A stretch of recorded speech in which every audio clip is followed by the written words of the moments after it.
Hello, everyone. It's Brittney from the Pretty Plus, and today I'm sharing with you my December budget review. If you are new here, hello. Let me go to the next one.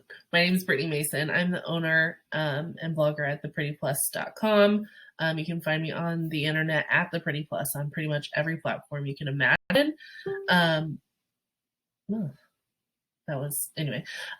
I have made YouTube videos a lot in the past. However, I had twins and it consumed my whole life. And then my house started falling apart and it was a whole ordeal.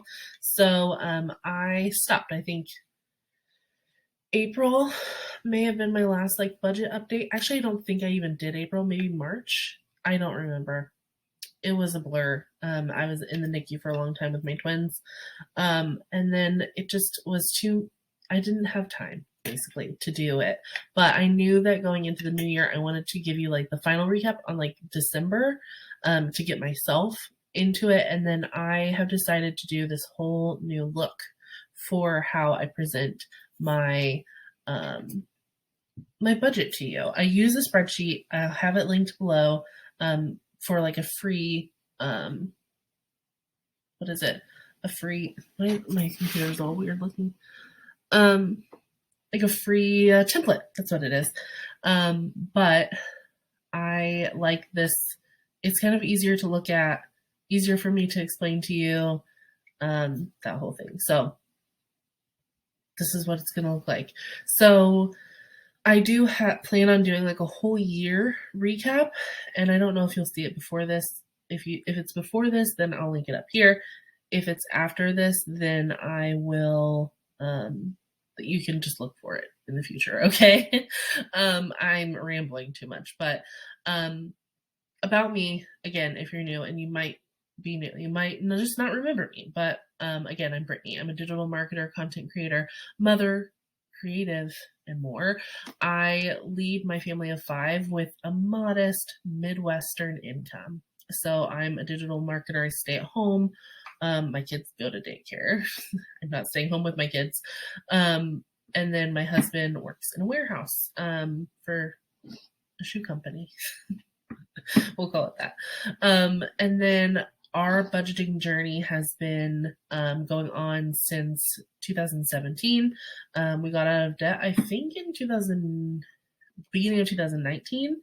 And then almost 5 years later, we've completely transformed our lives in regards to our money situation, our finances, and our relationship with and outlook on money.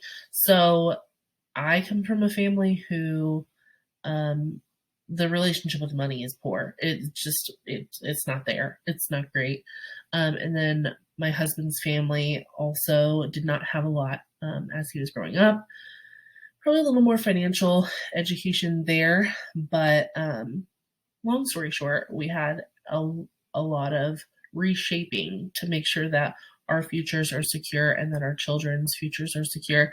And that's what we've worked on. So I will go ahead and get into what December's budget looked like for us. So stick around if you want to see that. In this video, I'll discuss our monthly fixed expenses, sinking funds, debts, variable expenses, income versus money spent, and our surplus allocation. So our monthly fixed expenses, we have our mortgage, that's $680 a month, car payment $360. We own Brett's car outright, so there's no payment on that. Our phones, that one's going to go up currently because we switched providers. Actually, it might be about the same. It's going to change. Our monthly fixed expense for that is going to change, but currently $168. Internet is $66. We pay for Hulu and Paramount Plus, and that's $18 a month. Our daycare has been this cool subsidized amount. So $225 is all we save a month ahead. So that's for the month. We save in December to pay for January. So this January, our amount that we pay is $225. That is not normal. Our normal amount is $1,444, I think, and then on months with 5 weeks, it's $1,800 or something like that. This is like COVID rates for our area and for the like income bracket we fall into. And then our allowances is basically what Brett and I each get respectively. And yeah, so 120, and that's going to be going up for next year as well, just letting you know. For our sinking funds, we this is actually not correct. This is for January. I'm just going to go with it. We have only been, let me tell you, don't stop looking at the screen, okay? We have only been giving to 3 sinking funds recently, so insurance, gifts, and Mason, I believe. So we're adding travel in there for next month, but they are all the same. I actually have a blog post coming up about how our sinking funds have changed, and once that's done, I'll link it in below in case you're watching this after it comes out. But we do sinking funds to save for things that we know are going to be coming up that we can save for, like our insurance, or things we know are going to be coming up, like for gifts and things like that. So that's what we do there. But just ignore this screen for now because that's actually January's sinking funds. I don't know what I was thinking when I made this. Actually, it was like 2 a.m. So our debts. Currently, we have our hospital bills. So Clara, we still have a bill for her. We owe $860. And then I still have a bill, and we owe around $4,500. That is from Claire's is from her birth, and then actually her birth is paid. Now we're catching up on things like after she was born and the doctor's appointments because we go through like the same healthcare system. So $860 is what we owe. We pay $25 a month for that. And then for me, it's a conglomeration of Clara's birth, a miscarriage that I had, and then the twins' birth. And then the twins' care before they were born was so expensive because of the amount of ultrasounds we had to have. And we had to have like go to a specific office to have it done. It was a whole ordeal. So $4,500, and I only pay $25 a month. And I'm not Dave Ramsey, obviously, but I pay $25 a month, and there's 0% interest. It's not something that we are looking to pay off quickly. It is a slow pay for us because, first of all, it has worked out pretty well for us in the sense that I was able to get the rest of Clara's hospital bill written off. I was able to get her portion written off on my bill as well, even though we had already paid a lot of it.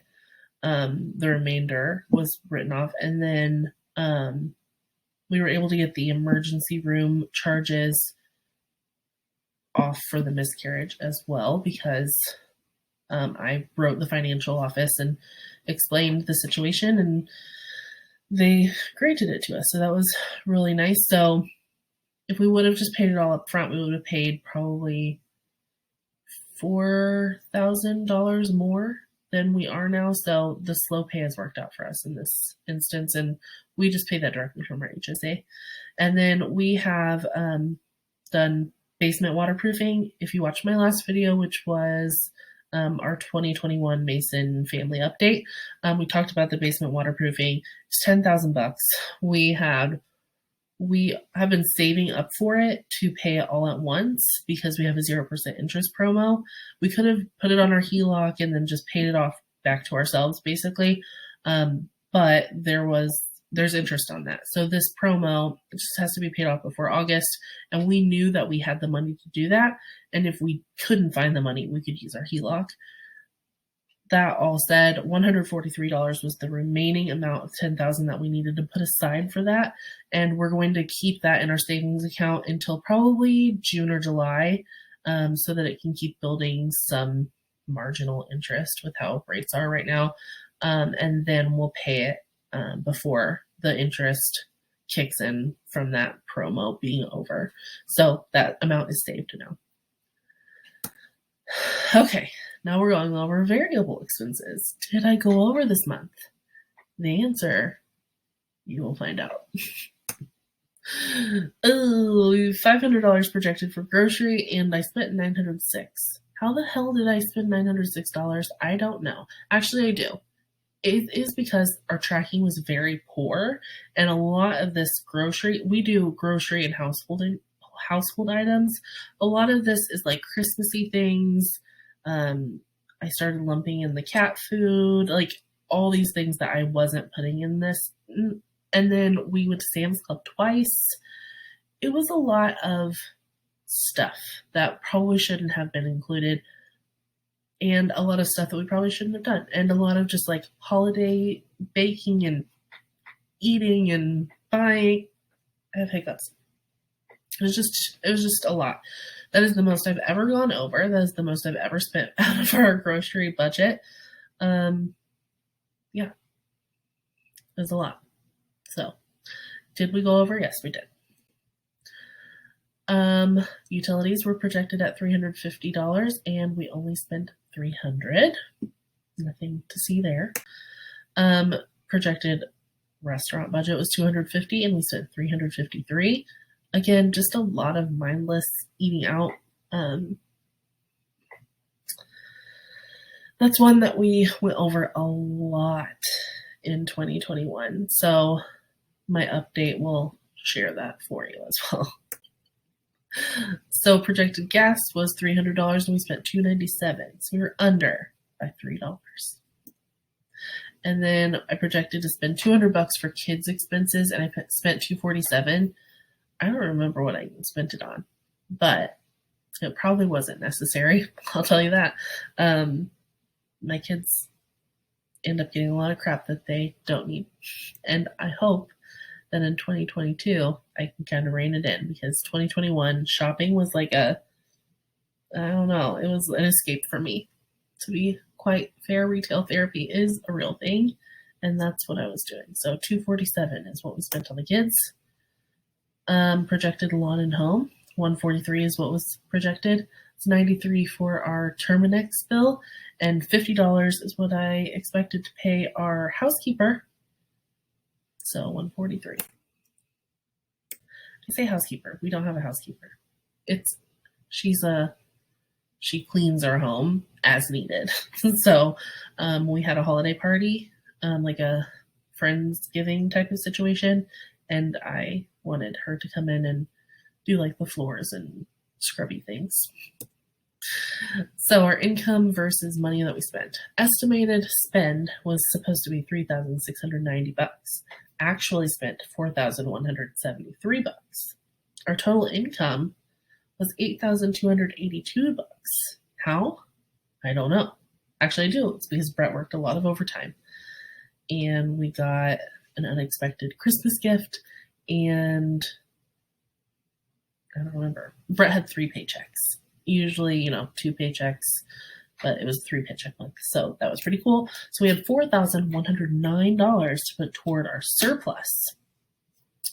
What did we spend from our surplus? I'll tell you. We got new phones, so we did screen protectors for those. I printed some stuff off at Staples for my mom. I bought pacifiers at Walgreens. Looking at that now, I should have put it in the kids' expense, but here it is. Dribble Up is a soccer ball, a smart soccer ball that we got our nephew. There's like a live membership, and we're paying for that for a couple months for him because we got that for him for Christmas. So that was $11. Mama's is a cookie and cake, like a sweet shop near where we live, and I got a cookie decorating kit. They're my favorite cookies. My husband doesn't like them very much because they're almondy. They're sugar cookies, and they have like really yummy frosting. He doesn't like them that much, but I ate a crap ton of them. But Claire and I had a fun time decorating them. The basement, that $143 we talked about earlier, came from our surplus, and then the remainder, the $3,897, is going to be chucked into our savings account, and there it shall stay, hopefully. That is what we spent the surplus amount of our income on. So what about January? Oh, it go. Oh, January goals. Don't go over on our grocery or restaurant budget. Grocery budget for January is like normal, like $300, and then restaurant I think is $150 because it's my birthday month. So we get an extra $50 on there. And then the second one is lower our kids' budget for January. It's usually, I think I have it planned out to be $100 for most months except for birthday months. And I have that planned to be a little higher to help offset like birthday party costs. But in January, I don't think we have any expenses like diapers, formula or anything like that coming up. So I want it to be 50. I don't know if we make it. I think we will. I know that we've already spent about 30 of that 50 because we had to get a new potty chair because ours was leaking. Necessity, to be honest. So we have about $20 left. So that is going to be a hard goal to maintain, but we're going to try. And then plan on putting at least $1,500 into savings. That is like a stretch goal would be $1,600 because like technically if we stick to our budget exactly as it is like $1,575 or something like that. So if we could trim back on a lot of the things that aren't necessities, that would be nice, right? Will it happen? Maybe not. But that's what we're looking at, and that's what our January goals are. Also, if you don't know us, you don't know our family, this is my family. My kids and my husband and me, and that middle one, and my twins, and my baby girl. So that's my family, mi familia. Thank you guys so much for sticking around and watching with me and go through this new look that I have going on. If you like this style of video, be sure to let me know. I think that it's going to work out really well. It's a lot more clean and clear, and I can express what I'm meaning to much easier instead of just all of you just staring at a spreadsheet. I will still share my spreadsheet every now and then, like a budget with me type of thing, but I don't plan on doing that every single month. If you want to follow me online, you can find me at The Pretty Plus on Instagram, Pinterest, Facebook, Twitter, TikTok, and as always, I'm on theprettyplus.com. Thank you guys so much for watching. Have a good one.